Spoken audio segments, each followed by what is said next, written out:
가는 길이 여러분 좁은 길입니다. 좁은 길. 지금 예수한국 복음 통일을 이루어 보겠다고 이 걸어가는 이 길 자체가 넓은 길이에요, 좁은 길이에요. 좁은 길. 그러나 영광스러운 길입니다. 예수님께서 가장 좋아하시는 게 뭐냐면 영혼 구원이거든요. 영혼 구원.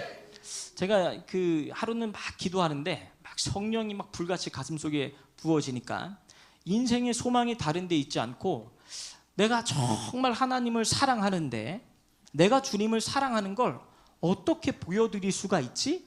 그러니까 이 고민에 제 영혼이 완전히 사로잡혀 버리는 거예요.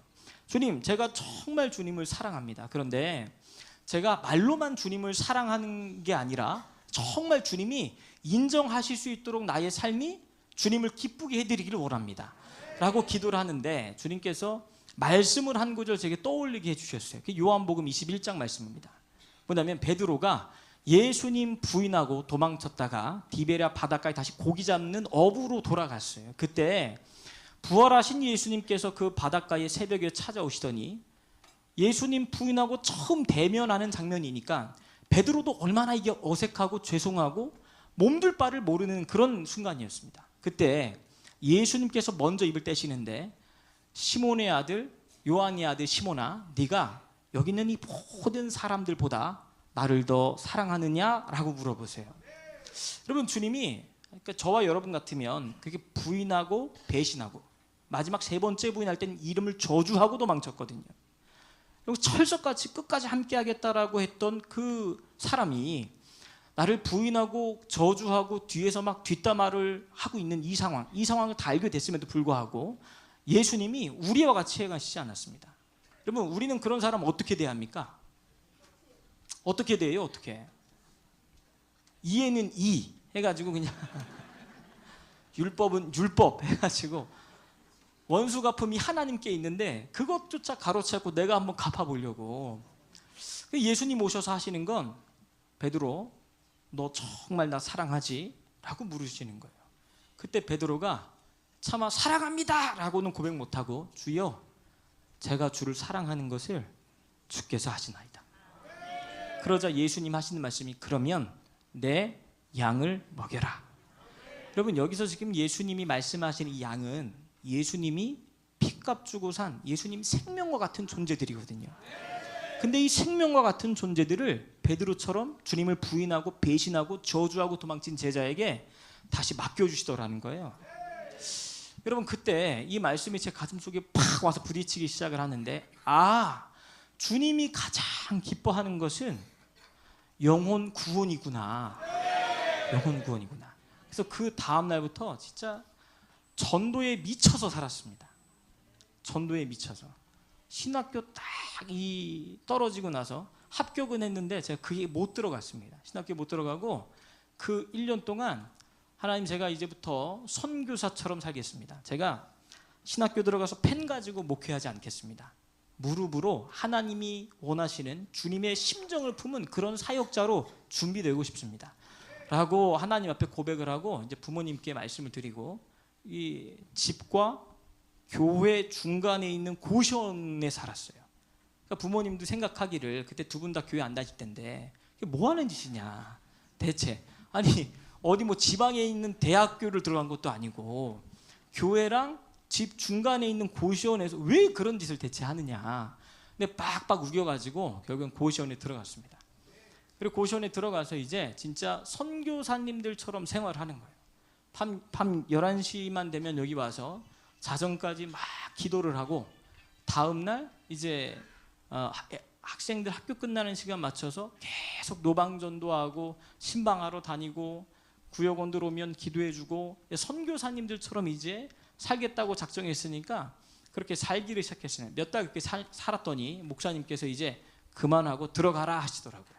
그래서 들어갔어요. 이제 제가 생각했을 땐 선교사님들이 첫 번째 떠나야 될 것은 모든 의지의 대상으로부터 떠나야 된다고 생각을 했어요.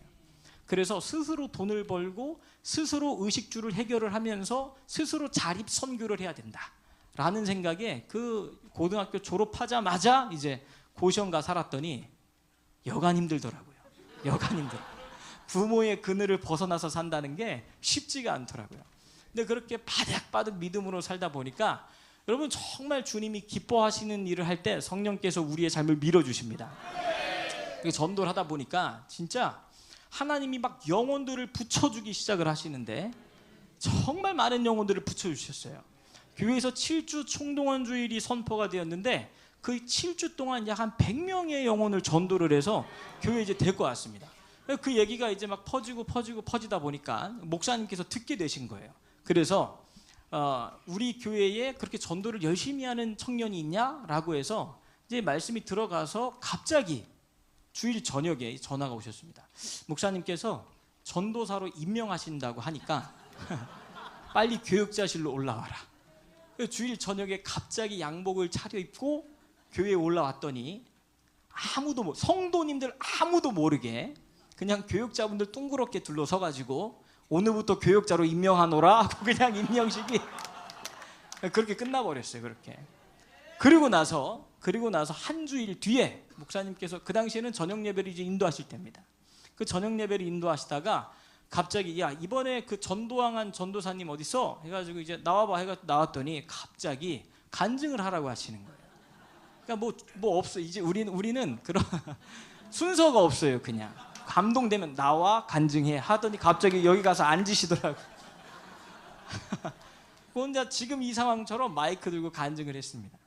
무슨 말을 했는지 기억도 잘 나지 않는데 성도님들이 막 눈물을 툭툭툭 흘리면서 은혜를 받으셨어요. 그리고 나서 이제 사역이 시작이 된 겁니다.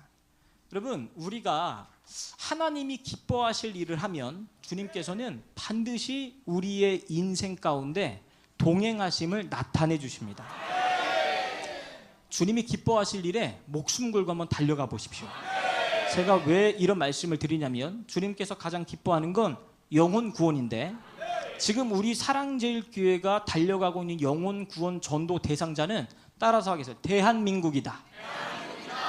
사랑제일교회의 전도 대상자가 누구라고요?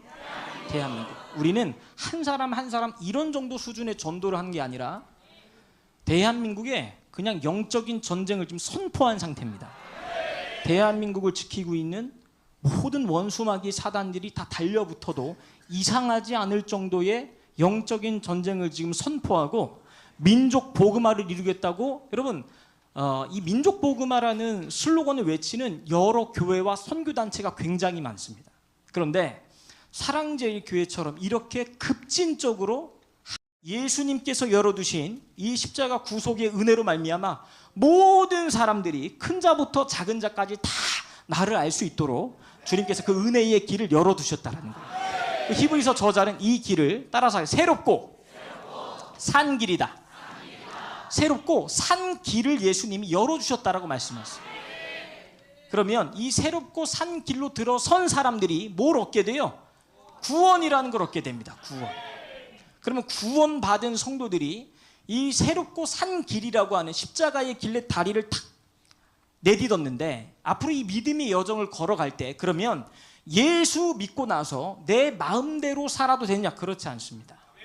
제가 구원에 대해서 여러 차례 말씀을 반복해서 드리지만 여러분 구원이라고 하는 건 천국으로 간다라고 하는 장소적 개념이 아닙니다.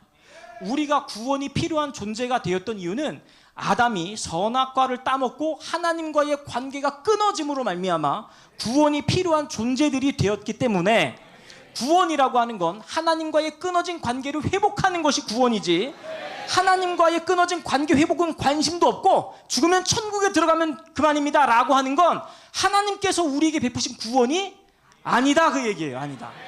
그래서 모세가 하나님이 모세야 이스라엘 백성들이 금송아지 짓고 우상 숭배를 했지 않냐. 그러니까 내가 약속은 했으니 저 가나안 땅에 들어가게 해줄게. 그러나 나는 더 이상 너희들과 동행하지 않을 거야 라고 하자 모세가 하나님 앞에 이야기하기를 주님이 동행하시지 않는 그 가나안 땅 저 가지 않겠습니다. 제가 중요한 건 저 젖과 꿀이 흐르는 가나안 땅이 내 인생의 목적이 아니라 오늘 하루도 이 광야에서 하나님과 동행하며 주님을 섬길 수 있는 것 그것이 내 인생의 목적입니다 라고 말하는 것 여러분 이게 구원의 목적이라는 것입니다. 그렇게 살다가 죽은 사람들이 들어가는 그곳이 천국일 뿐이라는 거예요. 할렐루야. 여러분, 그러니까 오늘도 구원을 누리고 있는지 하는 이 이야기는 오늘도 내가 주님과 친밀한 관계를 누리면서 살아가고 있는가?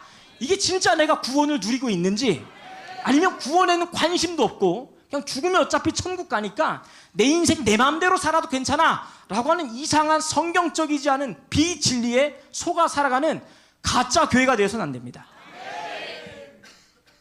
예수님께서 우리를 구원하신 이후에 이 구원을 점점 좀 완성해 가시는데, 잘 들으십시오 여러분, 우리가 구원을 받았지만 이 구원이 지금 완성된 것은 아닙니다. 왜냐하면 언제 이 구원이 완성되느냐? 우리가 육신의 장막을 떠나 그분을 만나게 되는 영화로운 순간에 우리에게 베푸셨던 이 구원은 완성된다는 것입니다.